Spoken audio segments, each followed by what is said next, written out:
Percy would not stop teasing Thomas about the time he tried to move without his driver and ended up in the station master's dining room. "How rude of you it was to interrupt their breakfast," Percy laughed. "Shut up," ceased Thomas.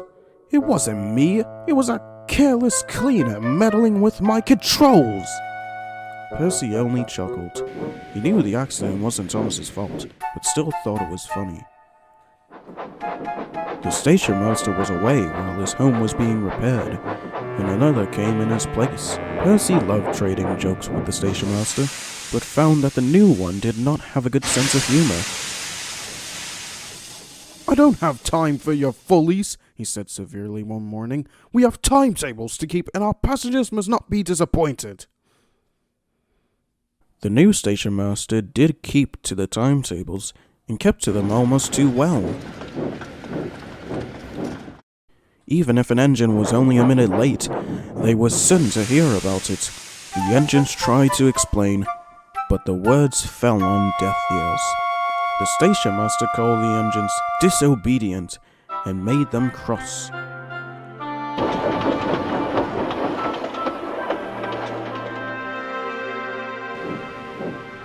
"I'm tired of this new station master pushing us around," Percy said one afternoon.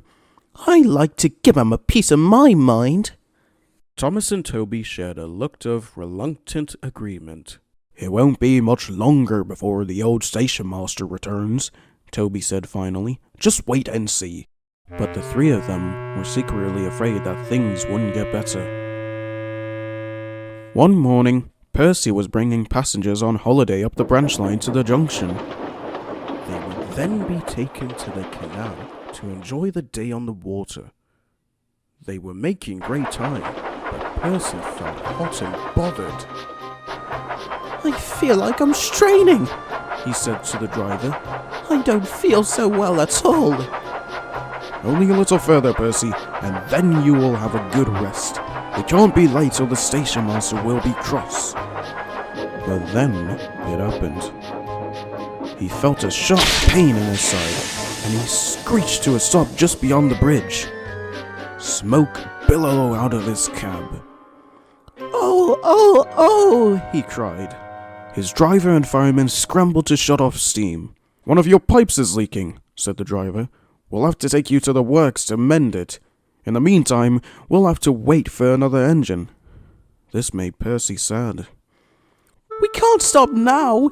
We got to get the passengers to the station," Percy said sadly. "Can we please try?" The driver looked at the fireman, and after a while, reluctantly nodded. "It's risky, but it's not very far, so we'll have to go slow." Percy smiled.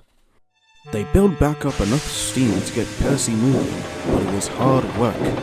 Steam leaking back into Percy's cab, but he struggled on, yard by yard.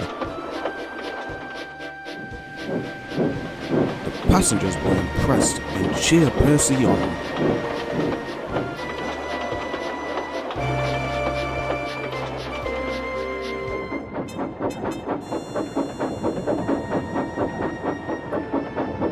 It was getting dark by the time they arrived at the station. On the platform was the station master.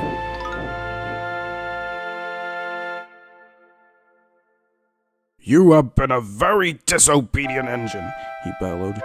"If you aren't going to be on time, then perhaps we should find another engine to replace you."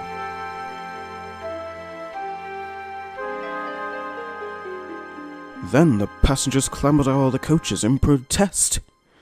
"Percy saved the day," they said.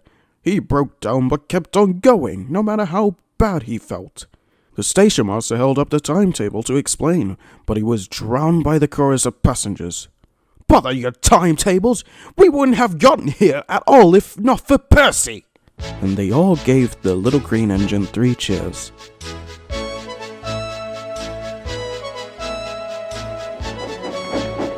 After Percy left to be mended, the yard became a much more peaceful place. The station master realized that in order to have the confidence of his passengers, he had to have confidence in the engines too.